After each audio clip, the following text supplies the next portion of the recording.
आपने एक बात लाज़मी नोट की होगी कि बेबी 8वें महीना जब क्रॉस करता है तो उसका वेट स्लो हो जाता है।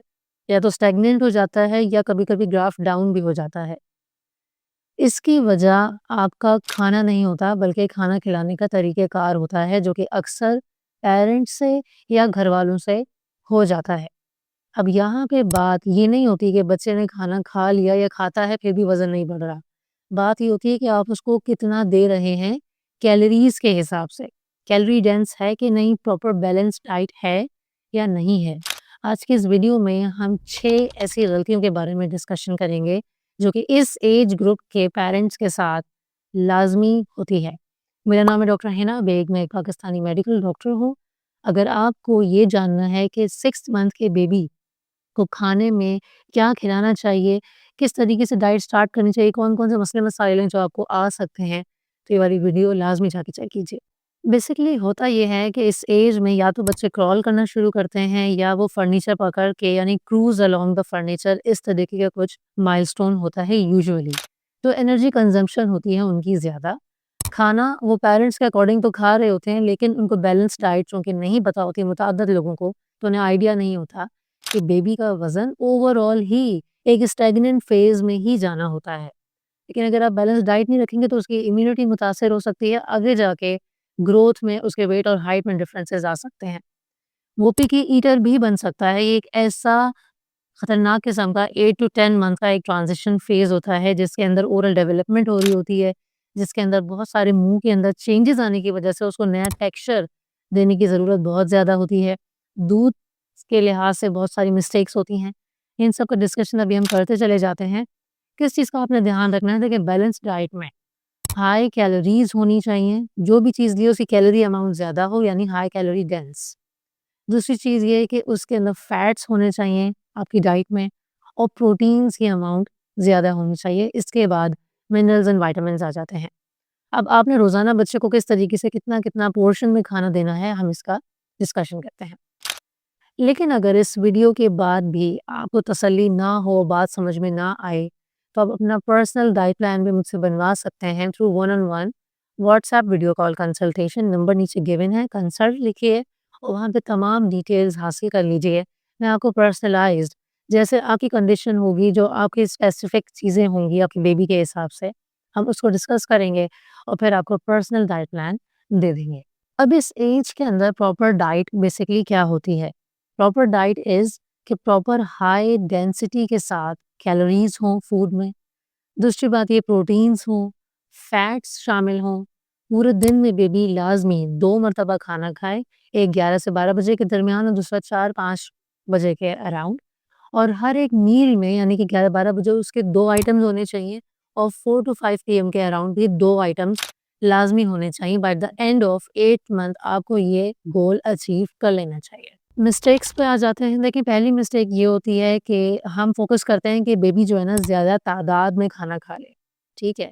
अब भले ही वो खिचड़ी जो है वो बिल्कुल पतली बनी हुई है, लेकिन वो कटोरा भरा हुआ है, बोल वो बिल्कुल फ़िल्ड और बेबी ये ज़्यादा-ज़्यादा खा ले। आपका फ़ोकस ये होना चाहिए कि वो जो खिचड़ी है वो गाढ़ी हो, ठीक है? और उसके अंदर देसी घी भी ऐड हुआ हुआ हो। तो आप समझ सकते हैं कि इन दोनों खिचड़ी के दरमियान में एक डिफ़रेंस है। एक के अंदर कैलोरीज़ बिल्कुल कम है और एक में हाई डेंस कैलोरीज़ है, ठीक? दाल अगर उसमें ऐड हुई हुई होती है तो उसमें प्रोटीन की अमाउंट होती है। चावल के अंदर कार्ब्स होते हैं और आप देसी घी डाल रहे हैं तो वो फैट हो गया। तो इस तरीके से अगर आप 8 मंथ के बच्चे को 4 टू 5 पीएम के अराउंड ये देते हैं तो साथ में आप उसके दही दे सकते हैं, ठीक? तो आपने रिच डेंस कैलोरीज़ के ऊपर फ़ोकस करना होता है जो कि अक्सर नहीं होता। इसके बाद की जो मैं मिस्टेक बता रही हूँ वो बहुत-बहुत इम्पोर्टेंट है। एक तो ये कि आप ब्लेंडर का इस्तेमाल बहुत ज़्यादा कर रहे होते हैं। हर वक़्त चीज़ ब्लेंड कर के देना, ये चीज़ बिल्कुल नहीं करनी होती, टेक्सचर में आ जाता है, जो कि मैंने मुतअद्दिद वीडियोज़ में बताया हुआ है। दूसरी बहुत इम्पोर्टेंट गलती, कोई फिक्स टाइम नहीं होता। एक रूटीन नहीं सेट किया हुआ होता है बेबी का, क्योंकि कभी उसको टीथिंग हो रही होती है, कभी कोई इश्यू, आपके एक प्रायोरिटी ही नहीं होती कि आपने बेबी को फिक्स टाइम पे खाना खिलाना होता है। उस टाइम नहीं खाया तो क्या करूँ? आधे घंटे, 1 घंटे के बाद दोबारा खिला दें, लेकिन फिर उसके बाद मत कंटिन्यू करें क्योंकि उसके नेक्स्ट मील का भी टाइम होने वाला है।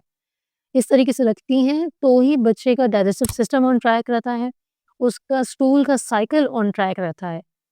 क्योंकि ऐसे एज के बच्चों में कॉन्स्टिपेशन के मसाइल भी बहुत सामने आ रहे होते हैं जैसे ही वो सॉलिड स्टार्ट करते हैं। ठीक है, तो इस तरीके के छोटे-छोटे से इश्यूज़ होते हैं। अगर आप कंसिस्टेंट रहेंगी अपनी रूटीन के साथ, तो बहुत सारे इश्यूज़ ऐसे हैं जो कि बिल्कुल बेसिक हैं, वो सब खत्म हो जाएँगे। इसके बाद की 2 खतरनाक मिस्टेक्स, पहली बात बेबी को फ़ोर्सफुली खिलाने की कोशिश करना, कि नहीं ये भी खाओ, ये भी खाओ। इससे होता क्या है, बच्चे को स्ट्रेस डेवलप होता है, वो खाने को अपने स्ट्रेस से रिलेट करता है, तो एज़ अ रिज़ल्ट वो कम खाएगा, जब खाएगा कम तो वेट गेन भी कम होगा। तो ये वो चीज़ें हैं जो कि बहुत कॉमन है। बच्चे को लिटा-लिटा के ज़बरदस्ती 8-9 माह के बच्चे को बिल्कुल पानी वाली चीज़ें प्यूरी फॉर्म लिटा-लिटा के बेड के ऊपर अक्सर बड़े खिला रहे होते हैं, जो कि नहीं करना चाहिए। इससे बहुत गलत इम्पैक्ट आपको नहीं नज़र आ रहा, बाद में आपको नज़र आना शुरू हो जाएगा। यूजुअली ऐसे केसेज़ में जब मेरे पास पेशेंट्स आते हैं, वो या तो वो नेक्स्ट बेबी उनका प्लान हुआ हुआ होता है या फीमेल प्रेग्नेंट होती है, बच्चा इग्नोर हो रहा होता है पीछे।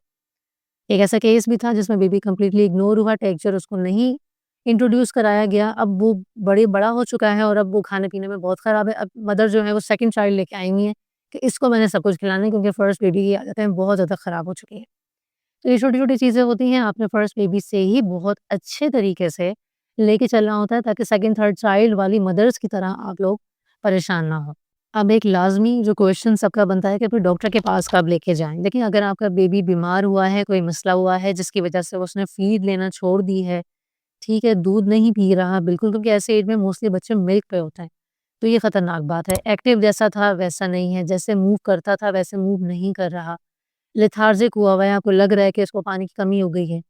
इस तरीके के मसले मसाइल, या बच्चों को बहुत ज़्यादा डायरिया हो रहा है यानी लूज़ मोशन, या बच्चे को कॉन्स्टिपेशन रहने लगी है बहुत एक्सट्रीम फॉर्म में, तो उस केस में आप डॉक्टर से कंप्लीट बिल्कुल राब्ता कर सकते हैं।